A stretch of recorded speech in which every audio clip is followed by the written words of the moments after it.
जय श्री कृष्णा। हमारा सप्तम स्कंद चल रहा है और कल हम नामदेव जी की कथा पढ़ रहे थे। बस ऐसे ही हम आज यहाँ से आगे चलते हैं कि कैसे बालक ठाकुर जी के आगे बार बार विनती कर रहा था, क्योंकि वे दूध ग्रहण नहीं कर रहे थे। बालक व्याकुल था। विट्ठल नाथ जी दूध नहीं पिएंगे तो पिताजी उस पर क्रोधित हो जाएंगे। बालक अपना सिर फोड़ने को ही जा रहा था कि परमात्मा ने दूध का बर्तन उठा लिया। आज जड़ मूर्ति भी चैतन्यमय हो गई थी। नामदेव के प्रेम से विट्ठल नाथ जी प्रसन्न हो गए। विट्ठल नाथ जी बार बार प्रभु की तरफ विट्ठल नाथ जी बार बार बालक की तरफ और बालक प्रभु की तरफ देख रहा था। बालक को ये आशा थी कि विट्ठल नाथ कुछ न कुछ प्रसाद तो उसे अवश्य देंगे, परंतु जैसे ही विट्ठल नाथ जी सारा दूध खत्म करने लगे तो बालक चिल्ला पड़ा, प्रभु ये आज आप क्या कर रहे हैं? क्या मुझे दूध नहीं देंगे? सारा दूध अकेले ही पी जाएंगे? क्या आज का दूध इतना स्वादिष्ट है? आप मुझे थोड़ा सा तो दे दीजिए। ये सुनकर अब विट्ठल नाथ जी से रहा नहीं गया। उन्होंने नामदेव जी को उठाकर अपनी गोद में ले लिया। फिर दोनों ने एक दूसरे को दूध पिलाया। इस प्रकार सेवा का क्रम बतलाया गया है।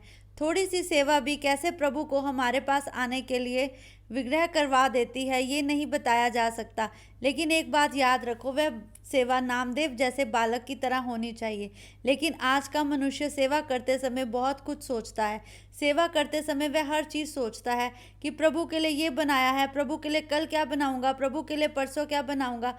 परंतु जब वो प्रभु के समक्ष खड़ा होता है तो बस प्रभु से ही बात नहीं कर पाता और इधर उधर की सब बातें सोच लेता है। मनुष्य प्रभु की सेवा में जाने से पहले और तो हर तरह के कार्य करता है, बस प्रभु को खुश करने के कार्य करना ही भूल जाता है। प्रभु कभी भी तुम्हारे किसी प्रकार के ऐसे कार्यों से खुश नहीं होते जो कि तुम स्वयं की शुद्धि के लिए करते हो। एक बात याद रखना, अपनी खुशी के लिए, अपने आप को साधने के लिए, अपने आराम के लिए किए गए साधन की प्रभु को आवश्यकता नहीं है। प्रभु को तो केवल तुम्हारे भाव की आवश्यकता है।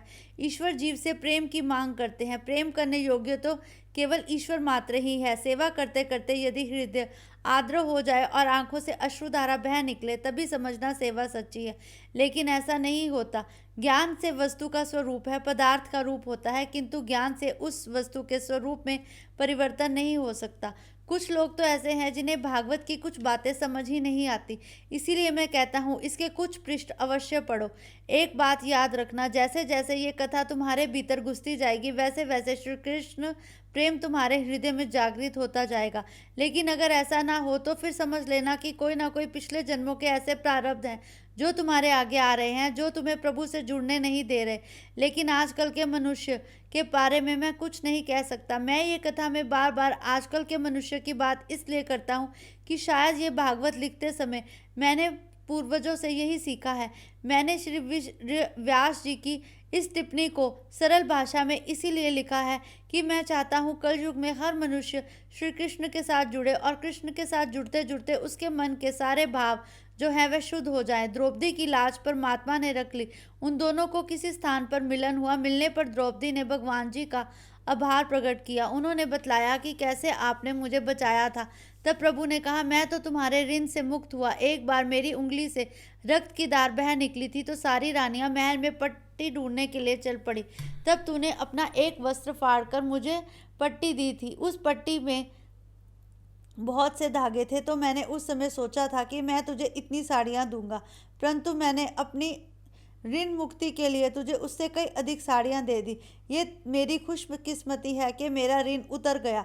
मनुष्य ईश्वर को जितना भी देता है, ईश्वर उससे कई गुना अधिक मनुष्य को देता है। ईश्वर को मनुष्य से केवल उसके भाव चाहिए, लेकिन मनुष्य ये नहीं समझता। ईश्वर कई गुना करके मनुष्य को वापस करता है। वो ना ऋण देखता है ना ब्याज देखता है, बस भक्त के भाव देखता है। प्रहलाद जी स्तुति करते हैं, प्रभु आपके मांगलिक सद्गुणों का वर्णन मैं कैसे करूं? ब्रह्मादि देव भी आपकी लीला का पार ना पा सके। आप शांत हो जाइए। आपने मेरे पिता की वध किया है, परंतु आपके इस भयंकर स्वरूप से अब मुझे डर लग रहा है। अब आप अपने सुकोमल स्वरूप में आ जाए। हे दीना बंधु, मुझे तो मात्र इस असह और उग्र संचार में पिसने का भय है। इस कर्म पापों से बांधकर मुझे बचा लीजिए। आप ही सभी के आश्रय हैं, आप ही हमारे सुहृद हैं, आप ही सभी के परमाद्य हैं। आपकी लीला गाथा का मैं बार बार वर्णन करना चाहता हूँ। हे भगवान, मेरे हृदय में अपने लीला के साथ प्रदान करें। हे भगवान, जिन्हें प्राप्त करने के संसारी लोग उत्सुक रहते हैं। ऐसे सभी स्वर्ग लोक और लोकपालकों की आयु, लक्ष्मी और वैभव मैंने देख लिया है। मेरे पिता के लिए किसी वस्तु की कमी नहीं थी। उनके आसपास तो हर समय धन ही धन था, परंतु उनके मन के भीतर आप नहीं थे। अब आप जानते हो, अगर लक्ष्मी श्री हरि के बिना आती है तो वह आपका आघात ही करती है। आंखों का एक ही संकेत है कि सब कुछ देने के बाद भी श्री कृष्ण का रूप मन में हो। जिसके पास श्री कृष्ण है उसके पास श्री लक्ष्मी स्वयं ही आ जाती है, परंतु जिसके पास श्री हरि नहीं, वहाँ लक्ष्मी आकर भी चली जाती है। अतः मैं भोगा भोग, दीर्घायु, लक्ष्मी, ऐश्वर्य, इंद्रिय भोग, वस्तु या ब्रह्मा की स्तुति नहीं करता। मैं तो बस एक ही बात जानता हूँ कि आप ही सर्वज्ञ हैं, आप ही मेरे सब कुछ हैं, आप ही सृष्टि के पालन हैं। हे श्री हरि, मेरा मन ऐसा हो जिसमें हर समय केवल आप ही आप हो। भगवान, ये संस्कार तो ऐसे हैं जहाँ हर समय आप मेरे हृदय में रहते हो। ये संस्कार तो आप ही के द्वारा दिए गए हैं। मेरी माता ने मुझे आपसे मिलने के संस्कार दिए, परंतु श्री हरि का नाम जप करते करते आपने मुझे ऐसा बना दिया कि आज मेरा श्वास श्वास भी श्री हरि जपता है। जिसमें संसार तो अंधकार से भरा हुआ है, इसमें काटने से तत्पर हर समय एक काल सर्प ही घूमता रहता है। इस कुएं से विश्व भोगों की इच्छा वाले मनुष्य फंसे हुए हैं। मेरा मन तो हर समय बैकुंठनाथ, मैं ये सब चाहता हूँ कि आप ही हर समय मेरे समक्ष रहो, आप ही की लीलाओं का मैं ध्यान धरूं। मेरी पिता की ऐसी दुर्दशा आपका नाम ना लेने के कारण हुई है। वह पाप वासना से दूषित हो जाते हैं जो प्रभु का नाम नहीं लेते। श्री हरि का नाम लेने से सब दुख कटते हैं। हरि हरि करने से हमारे हर दुख को दूर होते हैं। हरि का नाम हर समय जपने से, नारायण का नाम जप करने से हमारा कंठस्थ, हमारा मन शुद्ध होता है। मन के इन विशेषणों के विषय में सोचो। मन तो ऐसा है जो हर समय हरि से दूर भागना चाहता है। मन ऐसा है जो उदासीन रहता है। मन ऐसा है जिसे कभी हर्ष की प्राप्ति नहीं होती। परंतु जब हम श्री हरि का जाप करते हैं, जब हम कीर्तन करते हैं, जब हम प्रभु के साथ अपने आप को जोड़ लेते हैं, तो श्री हरि कुछ ऐसा करते हैं कि हमारे मन में स्वयं खुशी रहती है। नरसिंह स्वामी ने कहा, बेटे, तेरे मुख से ऐसी बातें सुनकर तो मेरा बिगड़ा हुआ मन भी संवर गया है। अब मेरा मन करता है कि मैं भी शांत हो जाऊं। प्रहलाद अब नरसिंह भगवान से खूब बातें करने लगा। प्रहलाद, मेरा तेरा मन शुद्ध है, तू चाहता तो बहुत कुछ पा सकता था, परंतु तूने मेरे दर्शन करके, मुझे ऐसी बातें करके बहुत खुश किया है। प्रहलाद कहते हैं, वैसे तो पात्र 5 वर्ष का हूँ, फिर भी मेरा 5 स्त्रियों के साथ विवाह हो गया। ये 5 पत्नियां मुझे चैन से नहीं रहने देती, ये हर समय मुझे नचाती रहती हैं।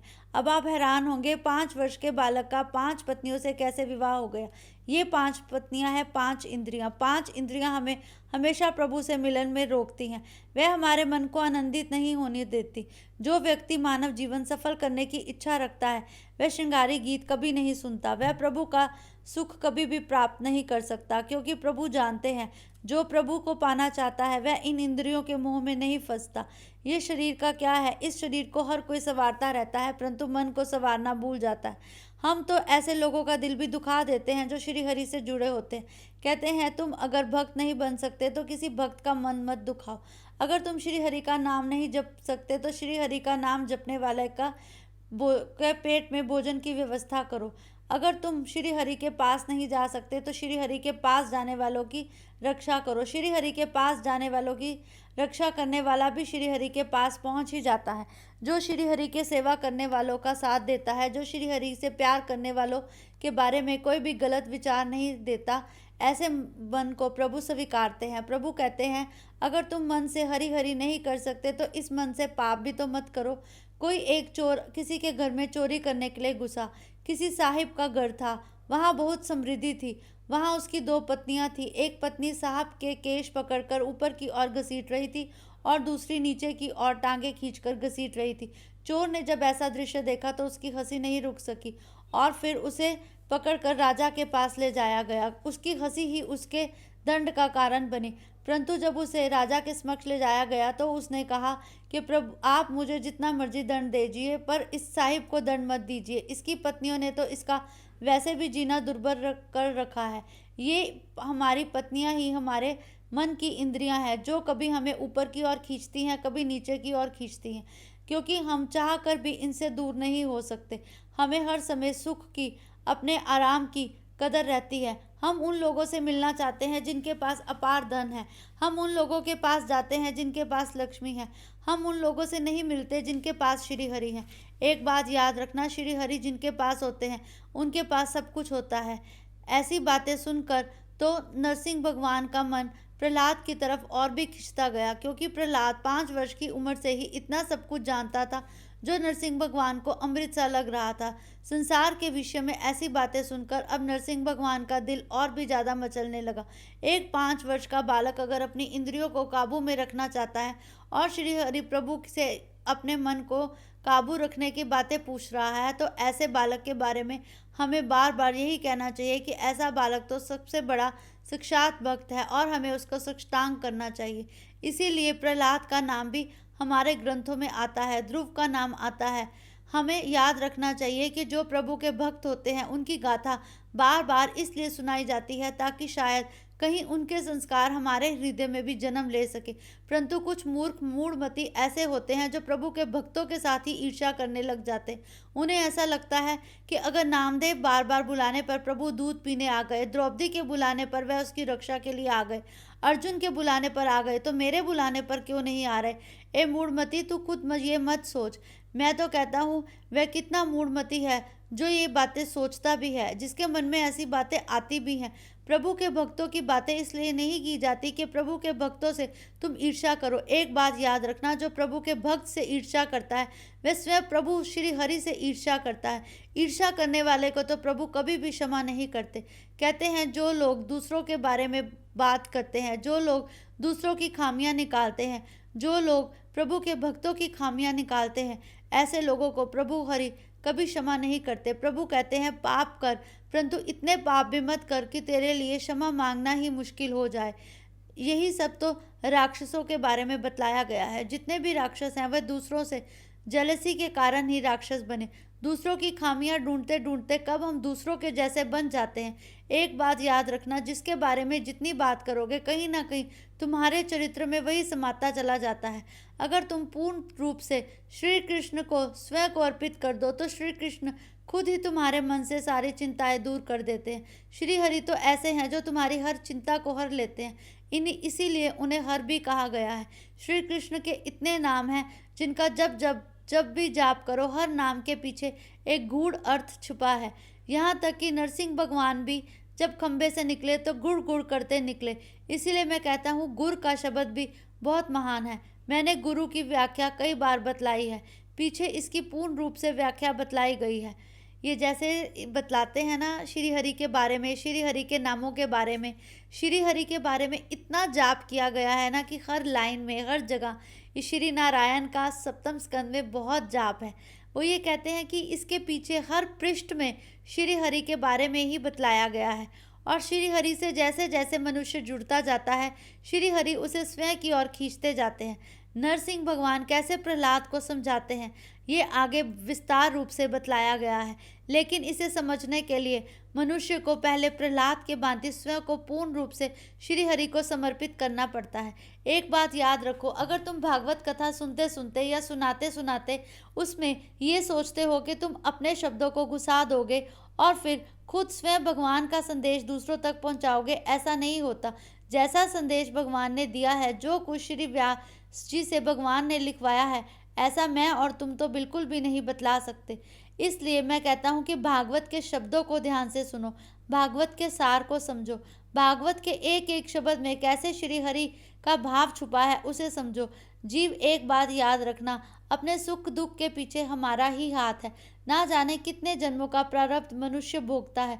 मनुष्य एक ही बात पूछता है कि मैंने ऐसा क्या किया जो मुझे इतने दुख भूले। एक बात याद रखो, अगर तुम्हें बहुत दुख मिल रहे हैं तो फिर तुम खुद को पूर्ण रूप से श्री हरि को सौंप दो।